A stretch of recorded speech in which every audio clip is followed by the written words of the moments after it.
Welcome to my Life Skills channel.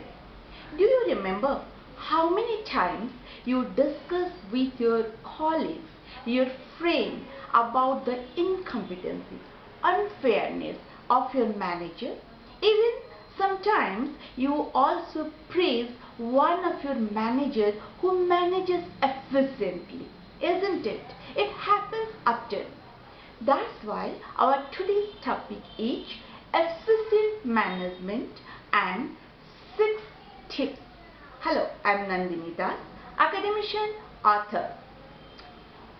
Even if you are a manager yourself or you are in certain position, in certain role to supervise something, you also blame your staff about their inefficiency, isn't it? This blame game always goes in. But what is really, I am going to tell you the 4 types of efficiency necessary to manage efficiently. Then I'll tell you the 4 most common shortcomings found in those managers who don't manage efficiently.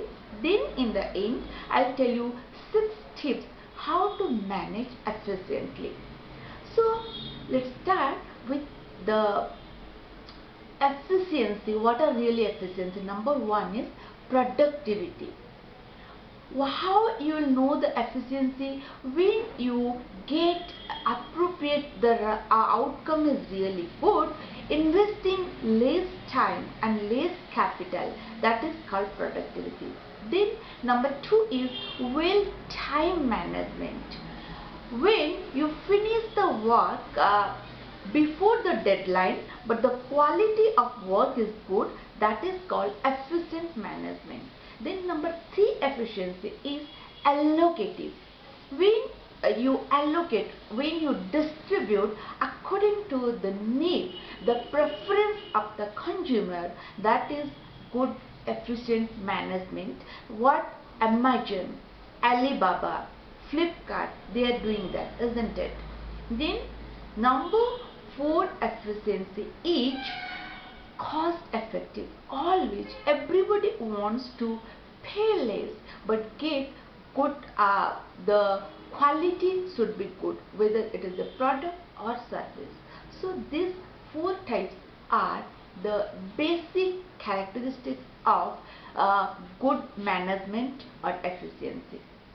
Now coming to the shortcomings of some managers, those found very often in their character. Number 1 is the manager doesn't have clarity about the company's goal, the purpose, or what exactly the employees should do. Number 2 is the manager doesn't know how to communicate properly with the employees.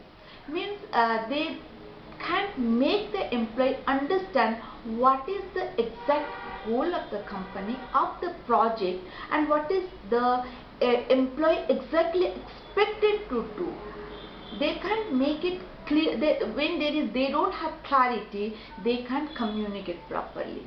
Then number 3 shortcoming of an inefficient manager is what they lack will, they lack competency, and number 3 they lack culture of what professionalism and transparency. Since they don't have will to adapt a good best practices, they don't have competency and they don't create that type of culture. That's why there is no real professionalism and no transparency. That is the important shortcoming. Then number 4 shortcoming of a manager is the manager is surrounded by corrupted people, surrounded by close-minded people, and maybe that when that matches with the mindset of the manager, then they're surrounded by those people. So these are 4 important shortcomings of a manager. Now when you know that, what are the efficient qualities? Now what are the shortcomings? When we know both of that, now we can draw the conclusion that, and by doing the conclusion, I am telling you 6 tips how to manage efficiently. how to manage efficiently? Number one is you should have a clarity about the work, the project, what is going on, what the employee need to do. The manager should have that clarity, that clearness. Then number two is there should be space for each staff to flourish, to enhance their own talent, right? They should get some space, then that will encourage them to work more for the organization. Then number three is timely appreciation of any good job.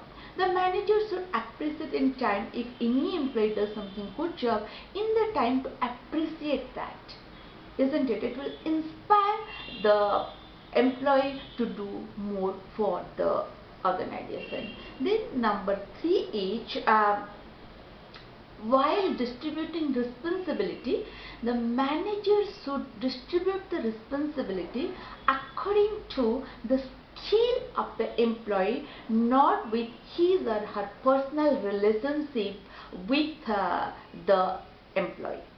Okay. Then number five is self-reform or self-restraint of the manager. When the manager himself or herself is corrupted, when the manager himself or herself is not punctual, then only lip service is not going to help at all, because always people follow what you are doing, really you are doing. Then number six is maintain the uniformity.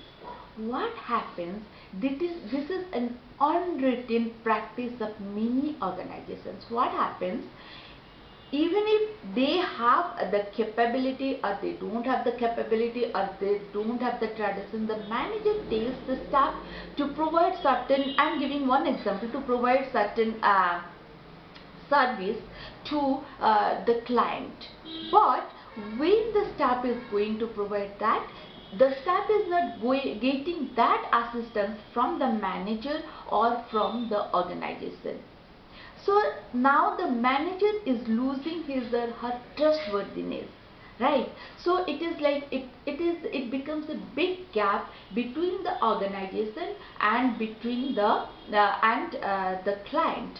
So here the manager is totally responsible. If you can't provide certain things, then don't make the employee to tell that, right? So this is the big unwritten practice and the inefficiency of management or the manager. Now you know that what are the 4 points of right management or efficient management, and 4 types of shortcomings or inefficiency in a manager, and what are the 6 practices, best practices or tips to become an efficient manager or do efficient management. This practice you can apply not only in your professional life but also in your personal life. So as I told you, I have some more videos about this management. I'll mention that in the description. You just watch those after watching these videos. If you like this topic, don't forget to drop a line in the comment box and give a thumbs up to my channel, and share it with as many as people you can if you think that it is necessary for people to realize this thing. And don't forget to subscribe my channel. See you next time. Till then, have a good time and bye-bye.